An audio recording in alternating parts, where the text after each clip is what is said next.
Bienvenidos a este nuevo vídeo. En el día de hoy nos adentraremos en un análisis profundo de las 20 enseñanzas más impactantes que la Biblia nos brinda. Esta obra temporal nos proporciona una guía para vivir una vida con propósito y plenitud, desde lecciones que abarcan el amor y la humildad hasta principios éticos y espirituales. Te invito a sumergirte en este enriquecedor viaje de conocimiento y autorreflexión. Acompáñame mientras exploramos juntos las valiosas lecciones que la Biblia tiene reservadas para nosotros. Juntos iniciemos este inspirador recorrido. Número 1. Amar a Dios sobre todas las cosas. La Biblia enfatiza amar y honrar a Dios como el principio fundamental de la vida. Amar a Dios sobre todas las cosas es un principio fundamental en la Biblia que refleja la importancia de colocar a Dios en el centro de la vida y de todas las decisiones. Esta enseñanza se basa en el concepto de adoración y devoción a un Dios que es visto como creador, sustentador y guía de toda la existencia. En el Evangelio de Mateo 22:37-38, Jesús resume la ley en 2 mandamientos principales: amarás al Señor tu Dios con todo tu corazón, con toda tu alma y con toda tu mente. Este mandamiento establece la prioridad del amor y la devoción a Dios por encima de todo. La Biblia sostiene firmemente la creencia en un solo Dios. A lo largo del Antiguo y el Nuevo Testamento se insta a los creyentes a no adorar a otros dioses ni a poner nada por encima del Dios verdadero. La historia de Abraham en el Antiguo Testamento ilustra el compromiso y la confianza en Dios. Cuando Dios le pidió que sacrificara a su hijo Isaac, Abraham estuvo dispuesto a obedecer, demostrando su amor inquebrantable por Dios. El Salmo 42:1: como el ciervo brama por las corrientes de las aguas, así clama por ti, Dios, el alma mía. Este versículo refleja la idea de que el anhelo por Dios debe ser similar al anhelo de una criatura sedienta por el agua, una búsqueda constante y profunda de conexión con lo divino. Amar a Dios sobre todas las cosas implica reconocer que Dios es el soberano y gobernante supremo de todo. Este reconocimiento lleva a una actitud de reverencia y respeto. Amar a Dios conlleva la gratitud por su amor y bendiciones. Esta gratitud se manifiesta en el servicio a Dios y a los demás como una forma de expresar ese amor y gratitud. La Biblia anima a desarrollar una relación personal con Dios a través de la oración, la meditación y el estudio de las Escrituras. Esta relación íntima fortalece el amor y la devoción hacia Dios. Número 2. Amar al prójimo como a uno mismo. Tratar a los demás con amor y compasión es esencial para vivir una vida plena y justa. Amar al prójimo como a uno mismo es un principio ético y moral fundamental en la Biblia que enfatiza la importancia de tratar a los demás con amor, compasión y respeto. Esta enseñanza es un reflejo del amor incondicional y la misericordia que Dios muestra hacia la humanidad y se encuentra en varios pasajes de las Escrituras. En los Evangelios Jesús enseñó el segundo gran mandamiento: amarás a tu prójimo como a ti mismo. Mateo 22:39. Esta enseñanza amplía el mandamiento de amar a Dios y lo complementa con la responsabilidad de amar y cuidar a los demás. En Lucas 10:25-37 Jesús contó la 3:46 parábola del buen samaritano. Para ilustrar la importancia de amar al prójimo, destacó que el verdadero prójimo es aquel que muestra compasión y ayuda a alguien en necesidad independientemente de su origen o creencias. En Mateo 7:12 Jesús presenta la regla de oro: así que en todo traten ustedes a los demás tal y como quieren que ellos los traten a ustedes. Este principio de reciprocidad y empatía es esencial para fomentar relaciones saludables y armoniosas. Jesús también enseñó a amar a los enemigos y a orar por aquellos que nos persiguen. Mateo 5:44. Esto va más allá de amar a quienes nos aman y muestra un nivel más profundo de amor y perdón. En 1 de Corintios 13 Pablo describe el amor en términos de paciencia, bondad, no envidiar ni jactarse, no buscar el propio interés. Estos atributos del amor son fundamentales para amar al prójimo de manera genuina. La Biblia enfatiza la importancia de ayudar a los pobres, los huérfanos, las viudas y los marginados. En el libro de Santiago se dice: la religión pura y sin mancha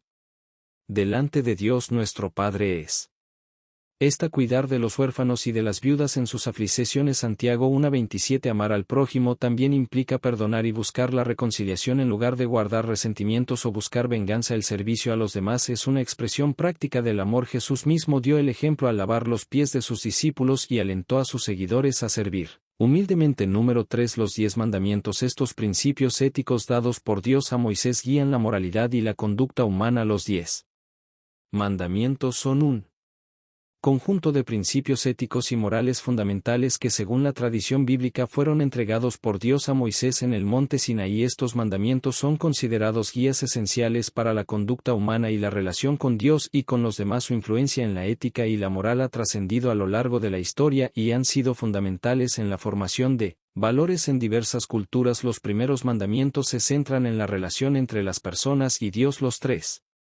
primeros mandamientos establecen la primacía de Dios y la prohibición de la idolatría y el uso irreverente del nombre de Dios. Esto refuerza la importancia de la devoción y el respeto hacia lo divino. Los mandamientos restantes se refieren a la relación entre las personas, abordan temas como el respeto por los padres, la prohibición de matar, cometer adulterio, robar, dar falso testimonio y codiciar. Estos mandamientos establecen límites claros para la convivencia y el trato justo entre individuos. Los 10 mandamientos sirven como base para muchas leyes y códigos éticos en diversas culturas y religiones. Estos principios han influido en la moralidad y en la construcción de sociedades justas y ordenadas. Aunque tienen sus raíces en la tradición judeocristiana, los principios de los 10 mandamientos han sido adoptados y respetados por diversas religiones y sistemas de creencias. Su mensaje de respeto, responsabilidad y justicia es universal. Los 10 mandamientos han sido utilizados en la educación moral y ética de generaciones. Ayudan a transmitir valores como la honestidad, la compasión y el respeto desde una edad temprana. Los mandamientos también reflejan el carácter de Dios, que es santo, justo y amoroso. Los principios delineados en los mandamientos resuenan con la naturaleza divina y cómo Dios desea que sus criaturas se relacionen entre sí y con Él. Los mandamientos abordan tanto las consecuencias de la desobediencia como la necesidad de amor y compasión. Reflejan un equilibrio entre la justicia y la misericordia, aspectos que son esenciales para una sociedad equitativa. Los 10 mandamientos son un recordatorio constante de nuestras responsabilidades éticas y morales. Nos desafían a vivir con integridad y a reflexionar sobre nuestras acciones y actitudes. Número 4. La parábola del buen samaritano enseña la importancia de ayudar a los necesitados sin importar su origen o creencias. La parábola del buen samaritano es una de las parábolas más conocidas y poderosas enseñadas por Jesús en el Evangelio de Lucas 10:25-37. Esta parábola ejemplifica la importancia de mostrar compasión y ayudar a los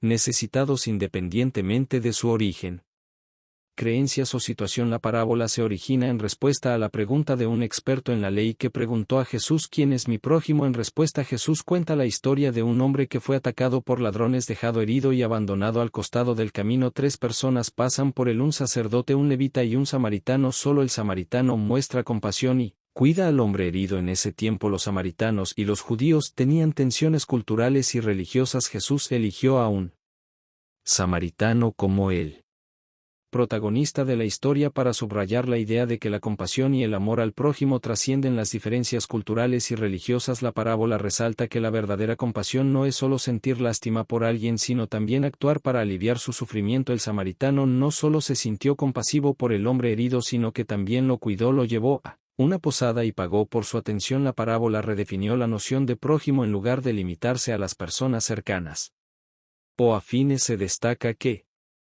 cualquier persona en necesidad es nuestro prójimo y merece compasión y ayuda. La elección del samaritano como el modelo de compasión desafía los prejuicios y estereotipos. Jesús mostró que la compasión trasciende las divisiones sociales y culturales, invitando a los oyentes a superar sus propios prejuicios. La parábola insta a la responsabilidad individual de actuar en beneficio de los demás. Cada uno tiene la capacidad de marcar una diferencia en la vida de los necesitados. La enseñanza de la parábola sigue siendo relevante en la sociedad actual. Nos recuerda la importancia de practicar el amor al prójimo a través de acciones concretas, especialmente en un mundo lleno de divisiones y conflictos. La parábola del buen samaritano ha influido en la ética y la moral occidentales, inspirando a las personas a involucrarse en obras de caridad y a tratar a los demás con compasión y dignidad. Número 5. La fe y la confianza en Dios. La Biblia insta a confiar en Dios en tiempos difíciles y a creer en su plan divino. La fe y la confianza en Dios son temas fundamentales en la Biblia que se refieren a la creencia en la existencia y el cuidado de un Dios amoroso y poderoso, así como a la confianza en su plan divino. Incluso en medio de las dificultades, estos temas están presentes a lo largo de las Escrituras y ofrecen consuelo, dirección y esperanza a los creyentes. Aquí te presento algunos ejemplos bíblicos de fe y confianza. 1. Abraham. Su fe en Dios lo llevó a obedecer cuando Dios le pidió que dejara su tierra natal. Génesis 12:1-4. También confió en el plan de Dios cuando le prometió Un hijo en su vejez. Génesis 15. 16:2 Moisés condujo al pueblo de Israel confiando en la guía de Dios incluso cuando enfrentaron desafíos como el cruce del Mar Rojo. Éxodo 14 y la provisión de maná en el desierto. Éxodo 16:3 Job. A pesar de sus sufrimientos, Job mantuvo su fe en Dios y cuestionó los misterios del sufrimiento humano. Libro de Job 4. David. A través de los Salmos, David expresó su confianza en Dios como su refugio y fortaleza en tiempos de peligro y dificultad. Salmo 23, 27, 91. Entre otros, la Biblia ofrece promesas de la presencia y el cuidado de Dios en tiempos difíciles. Pasajes como Isaías 41 horas y 10 minutos. No temas porque yo estoy contigo, no te angusties porque yo soy tu Dios. Brindan consuelo y fortaleza a los que confían en Dios. Las historias de personas que enfrentaron desafíos y luchas pero continuaron confiando en Dios ofrecen lecciones sobre la importancia de perseverar en la fe en medio de la adversidad. Jesús mismo demostró una fe inquebrantable en Dios a través de su obediencia al plan divino, incluso en su sacrificio en la cruz. Su oración en el jardín de Getsemaní: no se haga mi voluntad sino la tuya. Lucas 22:42 refleja su confianza en el plan de Dios. La Biblia también muestra cómo la confianza en Dios se desarrolla con el tiempo y la experiencia. A menudo las pruebas y las victorias fortalecen la fe de las personas y profundizan su confianza en Dios. La duda y la incertidumbre son parte de la experiencia humana. La Biblia aborda estas luchas y ofrece ejemplos de cómo superarlas, como la petición del padre del niño endemoniado: creo pero ayuda a mi incredulidad. Marcos 9:24. La fe y la confianza en Dios también se relacionan con la esperanza en la vida eterna y la promesa de un futuro mejor. La Biblia promete un final redentor y una restauración final de todas las cosas. Número 6. El fruto del Espíritu: amor, gozo, paz, paciencia, amabilidad, bondad, fidelidad, humildad y autocontrol son cualidades que los creyentes deben cultivar. El fruto del Espíritu es un concepto cristiano que se encuentra en la Biblia, específicamente en la carta del apóstol Pablo a los Gálatas en el capítulo 5. Versículos 22-23 se refiere a un conjunto de virtudes y cualidades que se manifiestan en la vida de aquellos que tienen una relación con Dios a través del Espíritu Santo. Estas virtudes son consideradas el resultado de la presencia y el trabajo del Espíritu Santo en la vida del creyente. Cada una de estas cualidades espiritualmente fructíferas se interconecta y se complementa, formando un conjunto de rasgos que reflejan el carácter de Cristo en la vida de una persona. Aquí está una mayor profundización sobre este punto. Un amor.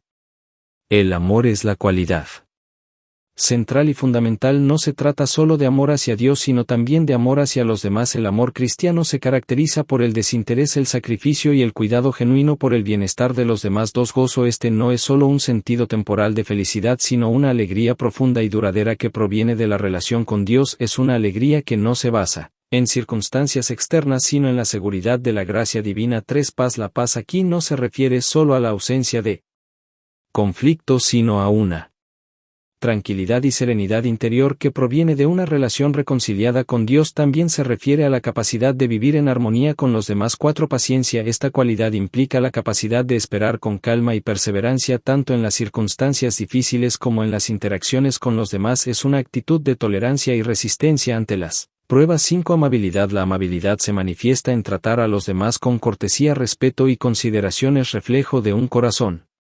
compasivo y atento a las necesidades de los demás. 6. Bondad. La bondad se relaciona con hacer el bien y actuar con generosidad hacia los demás. Implica la disposición de ayudar y ser útil sin esperar nada a cambio. 7. Fidelidad. La fidelidad refleja la lealtad y la confiabilidad en las relaciones. Es ser digno de confianza y cumplir las promesas y compromisos. 8. Humildad. La humildad se refiere a tener una visión realista de uno mismo y a no exaltarse ni buscar reconocimiento excesivo. Es reconocer nuestra dependencia de Dios y poner los intereses de los demás por encima de los nuestros. 9. Autocontrol, también conocido como dominio propio. Esta cualidad implica el control de los impulsos y deseos. Es tener la capacidad de tomar decisiones basadas en principios en lugar de ser controlado por emociones o impulsos momentáneos. Estas cualidades no son simplemente virtudes morales, sino que surgen como resultados naturales de una relación con Dios. A través del Espíritu Santo, los creyentes son alentados a cultivar y nutrir estas cualidades a lo largo de sus vidas, ya que reflejan la transformación interna que ocurre cuando uno está en comunión con Dios. Estas virtudes no solo mejoran la relación con Dios, sino que también enriquecen las relaciones con los demás y contribuyen a una vida llena de significado y propósito. Número 7. El perdón. La Biblia enseña a perdonar a los demás como Dios perdona a la humanidad. El tema del perdón es una Enseñanza central en la Biblia y se refleja en toda la narrativa bíblica desde el Antiguo Testamento hasta el Nuevo Testamento. El perdón es un acto de liberación tanto para el que perdona como para el que es perdonado. La Biblia enfatiza la importancia del perdón no solo como una práctica ética sino como un reflejo del amor y la gracia de Dios hacia la humanidad. La Biblia enseña que Dios es el modelo supremo de perdón a través de la obra de Cristo en la cruz. Dios ofrece perdón a la humanidad por sus pecados. Juan 3:16 establece que Dios amó tanto al mundo que dio a su Hijo único para que todo el que crea en él no muera sino que tenga vida eterna. En la oración que Jesús enseñó el Padre nuestro se incluye la petición: perdónanos nuestras deudas así como nosotros perdonamos a nuestros deudores. Mateo 6:12. Esto resalta la conexión entre recibir el perdón de Dios y estar dispuesto a perdonar a otros. En varias ocasiones Jesús enfatiza la importancia del perdón. Por ejemplo, en Mateo 18:21-22 Jesús instruye a Pedro a perdonar 70 veces 7, lo que simboliza un perdón ilimitado. Jesús enseña sobre el perdón a través de parábolas como la parábola del siervo y misericordia. Mateo 18:23-35.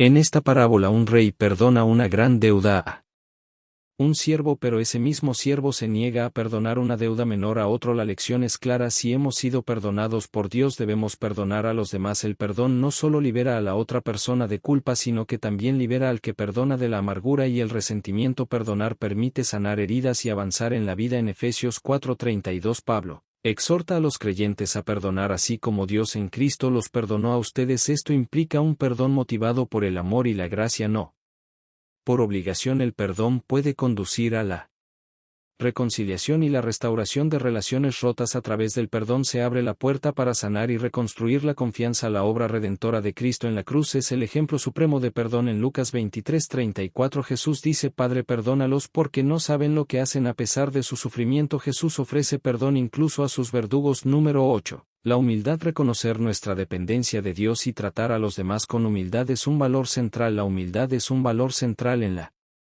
enseñanza bíblica y es fundamental en la vida del creyente. Se trata de un reconocimiento sincero de nuestra dependencia de Dios y de un enfoque en los demás en lugar de en uno mismo. La humildad en la Biblia no implica una baja autoestima sino una actitud de respeto, gratitud y servicio hacia Dios y hacia los demás. Jesús es el ejemplo supremo de humildad. A pesar de ser el Hijo de Dios se humilló a sí mismo al encarnarse como humano y al servir a los demás. Su acto de lavar los pies de sus discípulos, Juan 13:17, es un símbolo poderoso de la humildad y el servicio desinteresado. La humildad implica reconocer que somos criaturas dependientes de Dios. Proverbios 3:34 dice: a los soberbios los trata con desprecio pero muestra su favor a los humildes. Dios mira con agrado a aquellos que se humillan ante él. La humildad motiva a servir a los demás sin esperar reconocimiento o recompensa. Filipenses 2:34 nos exhorta: no hagan nada por egoísmo o vanidad, más bien con humildad consideren a los demás como superiores a ustedes mismos. La Biblia advierte contra la arrogancia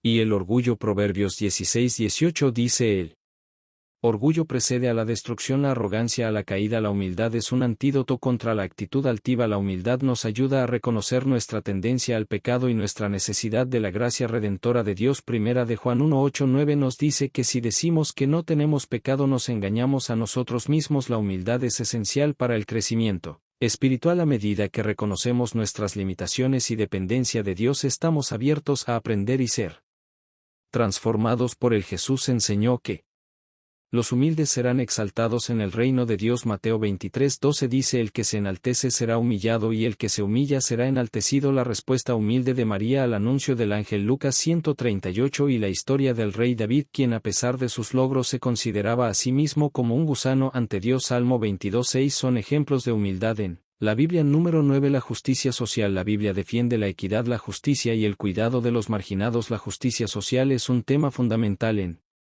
la Biblia y se refleja en toda su enseñanza. La Escritura no solo aboga por el cumplimiento de las leyes y los rituales religiosos sino también por una vida justa y equitativa que refleje el carácter de Dios. Esto implica tratar a todos con dignidad y cuidado, especialmente a los más vulnerables y marginados de la sociedad. Jesús enseñó el mandamiento de amar al prójimo como a uno mismo, lo que implica tratar a los demás con equidad y justicia. Mateo 22:39. Esto incluye a todos sin importar su origen étnico, social o económico. Los profetas del Antiguo Testamento frecuentemente Hablaron en contra de la opresión y la explotación de los pobres y los desfavorecidos. Amos, Isaías, Miqueas y otros profetas condenaron la injusticia y llamaron al arrepentimiento y la restauración. La Biblia enfatiza la importancia de cuidar a los huérfanos y las viudas, que eran considerados grupos especialmente vulnerables en la sociedad. Santiago 1:27 dice: la religión pura y sin mancha delante de Dios nuestro Padre es esta: cuidar de los huérfanos y de las viudas en sus aflicciones. El Antiguo Testamento prescribe el año del jubileo, en el cual se restablecían las propiedades, se liberaban a los esclavos y se buscaba la igualdad económica. Levítico 25. Esto refleja la preocupación por la justicia y la equidad en la distribución de recursos. En la parábola de los talentos, Mateo 25, 14-30, Jesús enfatiza la responsabilidad de administrar los recursos de manera justa y generosa y condena la explotación y la falta de compasión. Los salmos y otros pasajes bíblicos hablan de Dios como el defensor de los oprimidos y el juez justo que actúa en favor de los que sufren injusticia. La justicia no solo implica dar a cada uno lo que le corresponde, sino también mostrar misericordia y compasión. Mateo 5:7 dice: dichosos los misericordiosos, porque ellos recibirán misericordia. La Biblia presenta una visión del reino de Dios en el cual prevalece la justicia y la paz. Isaías 11:4 dice: juzgará a los pobres con justicia y con equidad, decidirá en favor de los humildes de la tierra. Número 10. La oración. La comunicación con Dios es esencial para recibir guía y fortaleza espiritual. La oración es una práctica fundamental en la vida de un creyente y su importancia se refleja en toda la Biblia. Es un medio de comunicación directa con Dios a través del cual los individuos pueden expresar sus pensamientos, deseos, preocupaciones y agradecimientos. La oración no solo es un acto de hablar a Dios, sino también de escucharlo y buscar su guía y fortaleza. Jesús fue un ejemplo de una vida de oración. Pasaba tiempo en comunión con Dios en la oración, a menudo buscando lugares solitarios para estar en comunión con el Padre. Su oración en el jardín de Getsemaní, Mateo 26:36 antes de su crucifixión, es un ejemplo profundo de su relación con Dios a través de la oración. La oración es una forma de mantener una relación viva y activa con Dios. A través de la oración los creyentes pueden experimentar una profunda cercanía y comunión con su Creador. La oración permite a los creyentes presentar sus necesidades y deseos ante Dios. Filipenses 4:67 dice: no se inquieten por nada, más bien en toda ocasión con oración y ruego presenten sus peticiones a Dios y denle gracias, y la paz de Dios, que sobrepasa todo entendimiento, cuidará sus corazones y sus pensamientos en Cristo Jesús. La oración es un medio para buscar la guía de Dios en decisiones y situaciones importantes. Santiago 15 dice: si a alguno de ustedes le falta sabiduría, pídasela a Dios y Él se la dará, pues Dios da a todos generosamente sin menospreciar a nadie. La oración es un camino para confesar pecados y buscar el perdón de Dios. Primera de Juan 1:9 dice: si confesamos nuestros pecados, Dios, que es fiel y justo, nos los perdonará y nos limpiará de toda maldad. La oración también es una forma de expresar gratitud y alabar a Dios por su bondad, amor y fidelidad. Salmo 95:2 dice: vengan, démosle gracias y adoremos, arrodilémonos delante del Señor nuestro Creador en momentos de dificultad y sufrimiento. La oración proporciona consuelo y fortaleza. Filipenses 4:13 dice: todo lo puedo en Cristo que me fortalece. La oración no solo es personal, sino también intercesora. Los creyentes pueden orar por las necesidades y preocupaciones de los demás. La Biblia muestra una variedad de formas de oración, desde oraciones de súplica hasta alabanzas, agradecimientos y oraciones de intercesión. Música. Número 11. La resurrección de Jesús enseña la esperanza en la vida después de la muerte y la victoria sobre el pecado y la muerte. La resurrección de Jesús es uno de los pilares fundamentales del cristianismo y es considerada una de las verdades más centrales y transformadoras en la fe cristiana. Esta enseñanza tiene profundas implicaciones teológicas, morales y existenciales para los creyentes. La resurrección de Jesús representa la victoria definitiva sobre el pecado y la muerte. La muerte física y espiritual causada por el pecado es vencida por la resurrección, que establece la posibilidad de vida eterna y restauración en relación con Dios. La resurrección confirma la identidad divina de Jesús. Romanos 1:4 dice que Jesús fue declarado Hijo de Dios con poder según el Espíritu de Santidad por la resurrección de entre los muertos. La resurrección cumple numerosas profecías del Antiguo Testamento que hablan de la victoria sobre la muerte y la promesa de un Mesías resucitado. La resurrección es una garantía de que la fe cristiana es válida. Pablo escribió en 1 Corintios 15:14: y si Cristo no ha resucitado, vana es entonces nuestra predicación, vana es también vuestra fe. La resurrección de Jesús enseña la esperanza en la vida después de la muerte. 1 Corintios 15:20-22 dice: pero Cristo ha resucitado de entre los muertos y ya es el primero de los que durmieron, porque así como por medio de un hombre vino la muerte, también por medio de un hombre ha venido la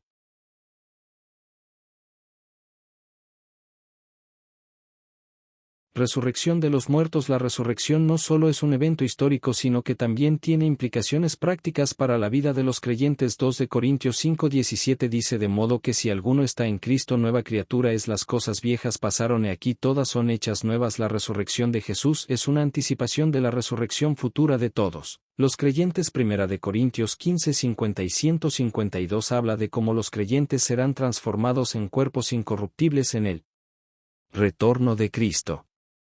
El testimonio de los apóstoles que presenciaron la resurrección y estaban dispuestos a morir por su fe en ella es un argumento poderoso a favor de su veracidad. La resurrección cambió radicalmente la vida de los discípulos y tuvo un impacto profundo en la historia. Los discípulos pasaron de estar desanimados y temerosos a ser valientes testigos del Evangelio. Número 12. La sabiduría de Proverbios ofrece consejos prácticos para vivir una vida recta y justa. El libro de Proverbios es una colección de sabiduría en forma de consejos prácticos, máximas y enseñanzas que tienen como objetivo guiar a las personas hacia una vida recta y justa. Este libro, atribuido principalmente al rey Salomón, abarca una variedad de temas que van desde la conducta ética hasta la administración financiera y la vida familiar. Proverbios comienza destacando la importancia de temer a Dios como el principio de la sabiduría. Proverbios 1:7 reconoce que la sabiduría divina es la base de todo conocimiento y entendimiento. El libro resalta la importancia de la prudencia y el discernimiento en la toma de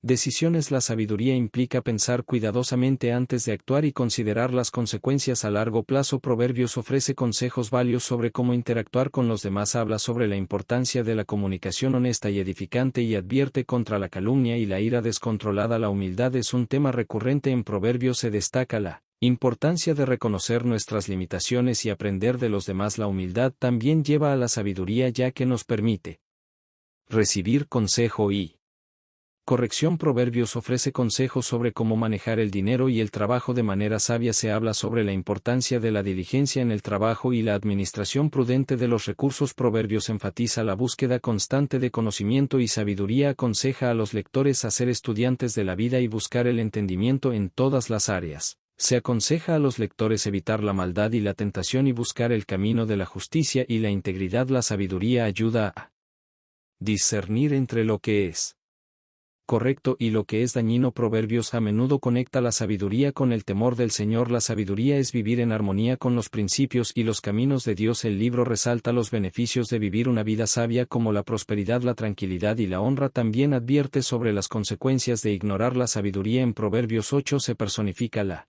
sabiduría como un atributo divino que existía antes de la creación. Esta personificación resalta la profundidad y la importancia de la sabiduría en la vida humana.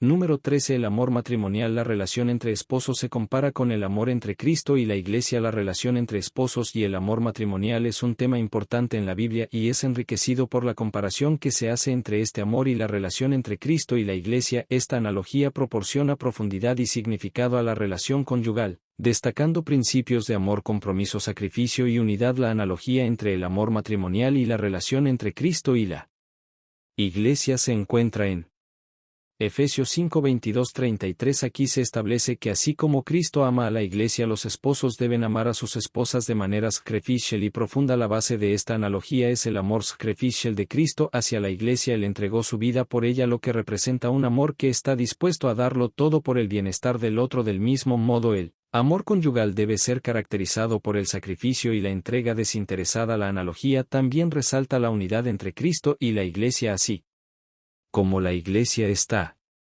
unida a Cristo en un compromiso profundo. Los esposos deben estar unidos en una relación comprometida y cercana. Efesios 5 también habla sobre el papel de liderazgo y sumisión en el matrimonio. Los esposos son llamados a amar a sus esposas como Cristo amó a la Iglesia, y las esposas son llamadas a someterse a sus esposos como la Iglesia se somete a Cristo. Este Modelo se basa en el amor y el respeto mutuo. En Efesios 5:29 se compara el cuidado que los esposos deben tener por sus esposas con él. Cuidado que Cristo tiene por la Iglesia, así como Cristo nutre y cuida a la Iglesia. Los esposos deben cuidar y nutrir a sus esposas. La analogía con Cristo y la Iglesia también subraya la importancia del perdón y la reconciliación en el matrimonio. Así como Cristo perdona y reconcilia con la Iglesia, los esposos deben estar dispuestos a perdonar y buscar la reconciliación en sus relaciones. La analogía entre el amor matrimonial y la relación Cristo-Iglesia refleja el amor divino y la relación íntima que Dios busca tener con su pueblo. Los esposos que viven este amor están modelando un reflejo de ese amor divino en su relación conyugal. La analogía también enfatiza la unión profunda entre esposos, no solo a nivel físico sino también a nivel emocional, espiritual y mental. Número 14. La generosidad. Dar a los demás con un corazón agradecido es una forma de honrar a Dios. La generosidad es un valor profundamente arraigado en la enseñanza bíblica y tiene un papel esencial en la vida de un creyente. La Biblia enfatiza que dar a los demás con un corazón agradecido no solo beneficia a quienes reciben, sino que también es una forma de honrar a Dios y reflejar su carácter amoroso y generoso. La Biblia presenta a Dios como el dador supremo de todas las cosas buenas. Todo lo que tenemos proviene de Él y la generosidad es una forma de reconocer y responder a su bondad y provisión. Santiago 1:17. La generosidad es una forma de expresar gratitud a Dios por todo lo que nos ha dado. Dar a los demás con un corazón agradecido reconoce que somos mayordomos de los recursos que Dios nos ha confiado. Jesús enseñó la importancia de dar y ayudar a los necesitados. Del Sermón del Monte enfatizó la generosidad y la compasión hacia los demás. Mateo 5:7 también elogió a la viuda que dio sus 2 monedas, resaltando que su contribución sacrificial era más valiosa que las grandes sumas dadas por otros. Marcos 12:40 y 144. La Biblia enseña el principio de la siembra y la cosecha, que implica que aquellos que siembran generosamente también cosecharán generosidad. 2 de Corintios 9:6. Esto no solo se refiere a recompensas materiales sino también al crecimiento espiritual y la bendición de Dios. La generosidad hacia los necesitados es un tema recurrente en la Biblia. Mateo 25:35-40 destaca la importancia de cuidar a los hambrientos, sedientos, extranjeros, enfermos y encarcelados, ya que al hacerlo servimos a Jesús mismo. La generosidad implica una actitud de desapego de las posesiones materiales y una priorización de las relaciones y las necesidades de los demás sobre la acumulación de bienes. La generosidad es una manifestación concreta del mandamiento de amar al prójimo como a uno mismo. Amar implica cuidar y proveer para las necesidades de los demás. La Biblia también resalta el gozo que se encuentra en el acto de dar. Hechos 20:35 dice: hay más dicha en dar que en recibir. La generosidad no solo beneficia a otros sino que también llena el corazón del dador de alegría y satisfacción. Número 15. La superación de las pruebas. La Biblia muestra cómo enfrentar las dificultades con fortaleza y esperanza. La superación de las pruebas es un tema recurrente en la Biblia y proporciona valiosas lecciones sobre cómo enfrentar las dificultades con fortaleza, esperanza y confianza en Dios. A lo largo de la Escritura encontramos ejemplos de personas que atravesaron situaciones difíciles y cómo Dios los guió, fortaleció y brindó consuelo. La Biblia reconoce que las pruebas y adversidades son parte de la experiencia humana. Jesús mismo dijo: en el mundo tendrán aflicción. Juan 16:33. Las Escrituras no prometen una vida libre de dificultades, pero ofrecen orientación sobre cómo enfrentarlas en momentos de prueba. La Biblia enfatiza la importancia de confiar en Dios. Proverbios 3:5-6 dice: confía en el Señor con todo tu corazón y no te apoyes en tu propio entendimiento. Reconócelo en todos tus caminos y Él allanará tus sendas. Los salmos en particular presentan una profunda expresión de lucha y confianza en medio de las pruebas. El Salmo 46:1 afirma: Dios es nuestro refugio y fortaleza, nuestra ayuda segura en momentos de angustia. La Biblia enseña que las pruebas pueden llevar al crecimiento espiritual. Santiago 1:2-4 dice: hermanos míos, considérense muy dichosos cuando tengan que enfrentar diversas pruebas, porque ya saben que la prueba de su fe produce constancia y la constancia debe llevar a feliz término la obra. En 2 de Corintios 1:34 se destaca que Dios es el Dios de toda consolación, quien nos consuela en nuestras aflicciones para que podamos consolar a otros. El libro de Job es un ejemplo poderoso de cómo uno puede enfrentar las pruebas a pesar de las dificultades extremas que enfrentó. Job mantuvo su confianza en Dios y finalmente fue recompensado por su perseverancia. La Biblia enseña que las dificultades presentes no se comparan con la gloria futura que aguarda a los creyentes. Romanos 8:18 dice: pues considero que los sufrimientos de este tiempo presente no son dignos de ser comparados con la gloria que nos ha de ser revelada. La Biblia también destaca la importancia de la comunidad de creyentes para apoyarse mutuamente en tiempos de prueba. Gálatas 6:2 dice: ayúdense unos a otros a llevar sus cargas y así cumplirán la ley de Cristo. Número 16. La importancia de la palabra de Dios. La Biblia es vista como una guía espiritual y moral para la vida. La importancia de la palabra de Dios en la vida de los creyentes es un tema fundamental en la fe cristiana. La Biblia es considerada no solo como un conjunto de escritos antiguos, sino como una guía espiritual y moral que proporciona dirección, enseñanza y sabiduría para la vida. La Biblia es vista como la revelación divina, el medio a través del cual Dios se comunica con la humanidad. A través de las Escrituras, los creyentes pueden conocer el carácter, los propósitos y la voluntad de Dios. La Biblia ofrece principios y enseñanzas que guían a los creyentes en su vida. 41 horas y 47 minutos, diaria. Los mandamientos, las parábolas y las historias bíblicas proporcionan ejemplos prácticos sobre cómo vivir una vida justa, amorosa y ética. La palabra de Dios tiene el poder de transformar la mente y el corazón de las personas. Romanos 12:2 dice: no se amolden al mundo actual, sino sean transformados mediante la renovación de su mente. La Biblia aborda preguntas fundamentales sobre el propósito de la vida, el sufrimiento, la muerte y la eternidad. Proporciona respuestas y perspectivas espirituales sobre cuestiones profundas.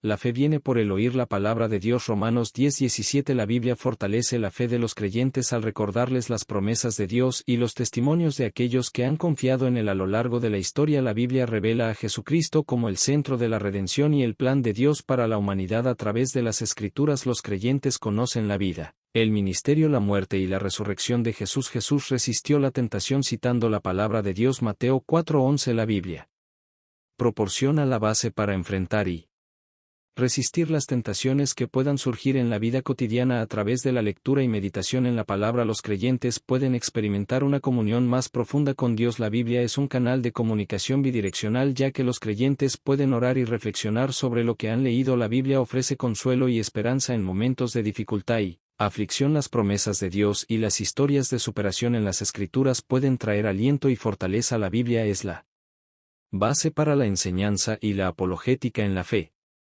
cristiana. Los creyentes pueden aprender, enseñar y defender sus creencias a través de las verdades presentadas en la palabra. Número 17. El servicio desinteresado. Jesús lavando los pies de sus discípulos enseña a servir sin esperar recompensa. El acto de Jesús lavando los pies de sus discípulos es un poderoso ejemplo de servicio desinteresado y humildad que encarna uno de los valores fundamentales del cristianismo. Este gesto no solo enseña sobre el servicio, sino que también ilustra la naturaleza del liderazgo y la importancia de poner las necesidades de los demás antes que las propias. En la sociedad de la época de Jesús, lavar los pies era un trabajo que normalmente realizaban los sirvientes más bajos. Al realizar este acto, Jesús desafió las normas culturales y reveló la naturaleza contracultural del reino de Dios. Mostró que el liderazgo en el reino no se basa en el poder o la autoridad, sino en el servicio y la humildad. Jesús estaba enseñando a sus discípulos que el verdadero liderazgo no se trata de ejercer control o recibir honor, sino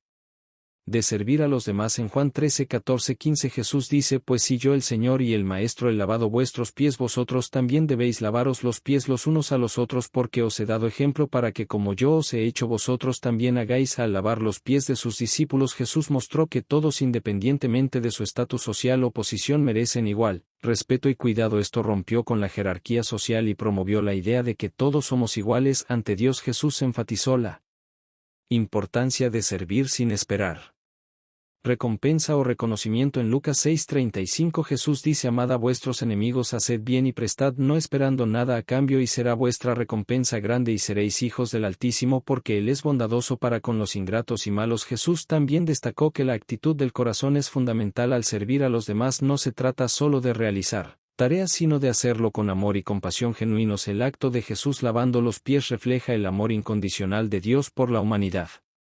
Jesús vino a servir y dar su vida como Un sacrificio por todos en 34:35 dice: un mandamiento nuevo os doy, que os améis unos a otros como yo os he amado, que también os améis los unos a los otros. En esto conocerán todos que sois mis discípulos, si tenéis amor los unos por los otros. El ejemplo de Jesús lavando los pies continúa inspirando a los creyentes a servir a los demás de manera desinteresada, motiva a imitar su actitud de amor y humildad en todas las áreas de la vida. Número 18. La humildad de Jesús. Aprender de la humildad de Jesús es esencial para vivir una vida centrada en Dios. La humildad de Jesús es un aspecto fundamental de su carácter y enseñanzas que tiene un profundo impacto en la vida de los creyentes. Aprender de su humildad es esencial para vivir una vida centrada en Dios, llena de amor, servicio y relación auténtica con los demás. Jesús, siendo el Hijo de Dios, eligió humillarse a sí mismo, tomando la forma de un siervo y naciendo en un pesebre. Su vida misma fue un testimonio de humildad radical y voluntaria. A pesar de su divinidad, Jesús no buscó explotar su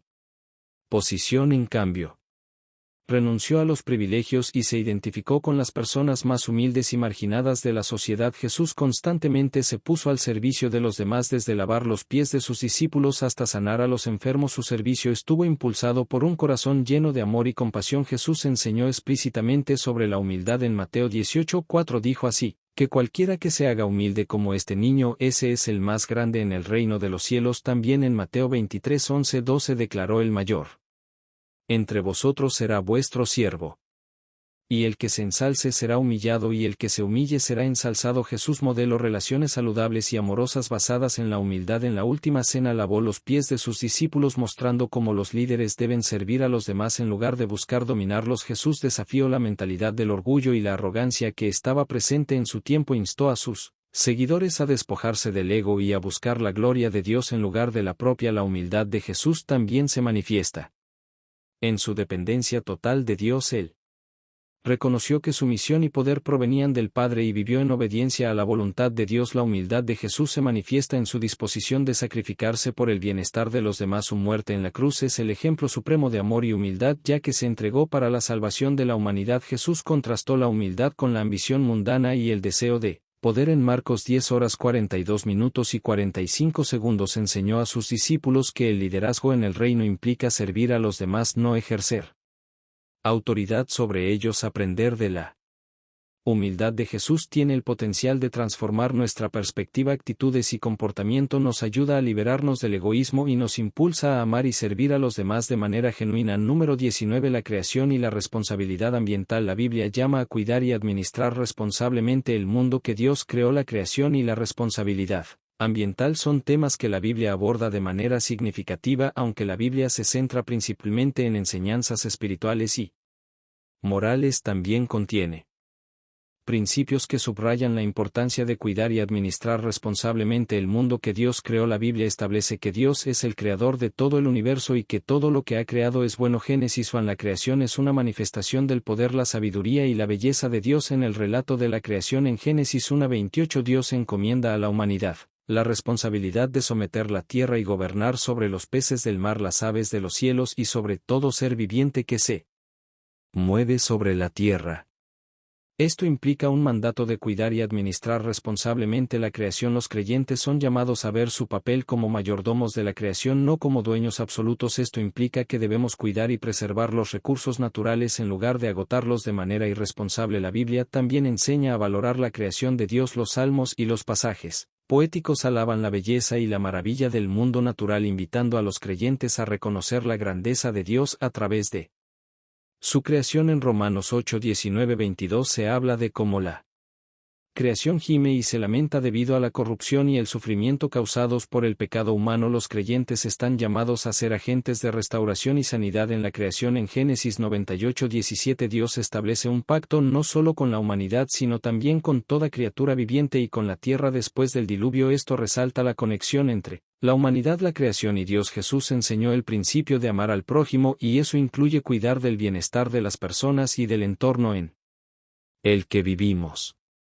Amar al prójimo implica también cuidar el mundo en el que ellos viven. La parábola de los talentos Mateo 25:14-30 enseña sobre la importancia de ser buenos administradores de los recursos que Dios nos ha dado. Esto incluye cuidar tanto de los recursos espirituales como de los materiales. La Biblia presenta una visión de una nueva creación restaurada y renovada en la que no habrá más dolor ni sufrimiento. Esto inspira a los creyentes a trabajar por la restauración y la sanidad en el mundo actual. Número 20. La salvación por gracia. La Biblia enseña que la salvación es un regalo gratuito de Dios basado en su gracia y no en obras humanas. La enseñanza sobre la salvación por gracia es uno de los conceptos fundamentales en la teología cristiana y esencial para comprender la relación entre Dios y la humanidad. La Biblia deja claro que la salvación es un regalo gratuito de Dios ofrecido por su gracia y recibido a través de la fe en Jesucristo. El Hijo perdido ahora ha regresado. Lucas 15, 11-32. Ilustración del Hijo perdido. Es probable que mientras todavía estaba en Perea, al este del río Jordán, Jesús contara la ilustración de la oveja perdida y la moneda perdida. El mensaje de ambas ilustraciones enseña que debemos regocijarnos cuando un pecador se arrepiente y regresa a Dios. Los fariseos y los escribas criticaron a Jesús por dar la bienvenida a esas personas. ¿Aprendieron algo esos críticos de tus dos ilustraciones? ¿Entienden lo que siente su Padre Celestial por los pecadores arrepentidos? Ahora, Jesús está a punto de dar otra conmovedora ilustración que enfatiza esa importante lección. El hermano menor le pidió a su padre que dividiera sus bienes. La ilustración habla de un padre con dos hijos. El hermano menor es el personaje principal. Tanto los fariseos como los escribas y los que escuchaban a Jesús pudieron aprender una lección del hermano menor. Sin embargo, lo que Jesús dijo sobre el padre y el hermano, sobre las actitudes de estos dos personajes, también contiene una enseñanza. Entonces, piense en las tres personas que Jesús mencionó en la historia. Jesús comenzó a contar: un hombre tenía dos hijos. El hermano menor dijo a su padre: «Padre, por favor dame la parte de la herencia que disfrutaré». Dividió sus bienes entre sus dos hijos. Lucas 15, 11, 12. Tenga en cuenta que el hermano menor no pidió la división de la propiedad debido a la muerte de su padre. El padre sigue vivo. Pero el hermano menor quiere su parte ahora para poder ser libre y hacer lo que quiera. ¿Qué es lo que quieres hacer? El hijo pródigo comía y bebía rodeado de mujeres. Jesús dijo: unos días después, el hermano menor reunió todas las cosas que le pertenecían y se fue a un país lejano. Allí desperdició sus bienes en una vida de libertinaje. Lucas 15:13. En lugar de quedarse en un hogar seguro con su padre, quien lo cuidaba y mantenía, el hermano menor se fue a otro país. Allí desperdició todos sus bienes en un estilo de vida libertino, persiguiendo placeres sensuales. Luego cayó en la pobreza. Jesús continuó. Cuando terminó toda su comida, hubo una gran hambruna en la tierra y cayó en la pobreza. Incluso pidió trabajar para un residente local, quien lo envió a pastorear cerdos en el campo. Anhelaba saciarse de las vainas de frijoles que comían los cerdos, pero nadie le dio nada. Lucas 15, 14-16. El hijo pródigo se sentó bajo el árbol mirando a los cerdos comer las vainas de frijol. En la ley de Dios, los cerdos se consideran inmundos, pero el hermano menor debe cuidarlos. Su hambre voraz le hacía desear comida solo para los animales, la comida de los cerdos que pastoreaba. Durante el desastre y el dolor, el hermano menor despertó. ¿A qué te dedicas?, pensó para sí. ¿Cuántos jornaleros de mi padre tienen comida en abundancia, pero yo aquí me muero de hambre? Me levantaré, iré a mi padre y le diré: Padre, he pecado contra el cielo y contra ti. Ya no merezco que me llamen tu hijo. Por favor, considérame como un sirviente contratado para ti. Luego se levantó y regresó a la casa de su padre. Lucas 15, 17-20. ¿Cómo reaccionó el padre? ¿Regañó a su hijo por su tonta acción de salir de casa? ¿Es el padre frío y desagradable? Si fueras el padre, ¿cómo reaccionarías? ¿Y si fuera tu hijo o hija? El hijo perdido ahora ha sido encontrado. Jesús describió los sentimientos y acciones del padre de esta manera: estando todavía el hijo lejos, cuando su padre lo vio, sintió compasión de él y corrió, le echó los brazos al cuello y lo besó tiernamente. Amor, Lucas 15:20. A pesar de que se enteró del estilo de vida libertino de su hijo, el padre aún así le dio la bienvenida. Vieron los líderes judíos, que afirmaban conocer y adorar a Jehová, lo que sentía su Padre Celestial por los pecadores arrepentidos. ¿Se darían cuenta de que Jesús estaba demostrando el mismo espíritu acogedor? A través de la expresión triste de su hijo, el padre pudo ver que se había arrepentido. Gracias a que el amoroso padre tomó la iniciativa de acoger al niño, el niño confiesa fácilmente sus pecados. Jesús dijo, el hijo dijo a su padre, Padre, he pecado contra el cielo y contra ti. Ya no soy digno de ser llamado tu hijo. Lucas 15:21. Entonces el padre ordenó a su sirviente, date prisa. Toma la camisa más bonita y pónsela, ponle un anillo en la mano y zapatos en los pies. Tomad también el becerro gordo y matadlo para que hagamos fiesta, porque este hijo mío estaba muerto y ha resucitado, estaba perdido y ha sido encontrado de nuevo. Entonces comenzaron a comer y a beber con gozo. Lucas 15, 22-24. El padre habló con su hijo mayor. Mientras tanto, el hermano mayor estaba en el campo. Jesús dijo, al acercarse a la casa, escuchó música y baile.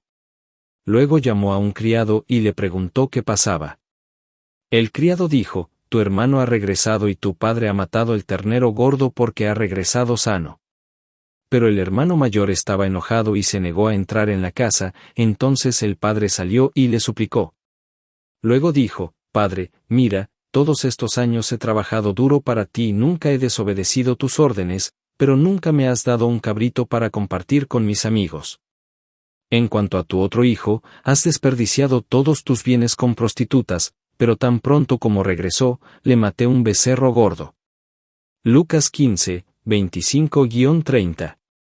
¿Quién es como su hermano, criticando el horno?